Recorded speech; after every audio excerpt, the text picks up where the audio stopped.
caterpillar. In the light of the moon, a little egg lay on the leaf.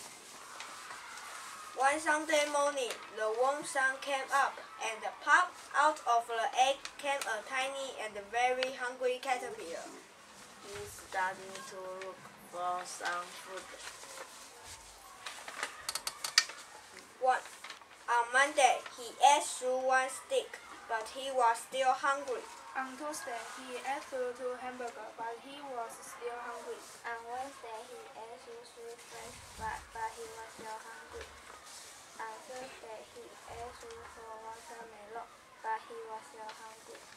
On Friday, he ate through 5 ice cream, but he was still hungry.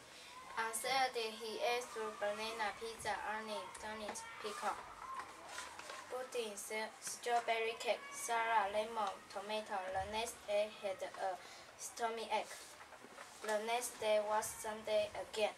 The caterpillar lay someone next green leaf, and less he ate much better. Now he wasn't hungry anymore, and he wasn't a little caterpillar anymore. He was a big fat caterpillar. He built a small house called a cocoon around himself.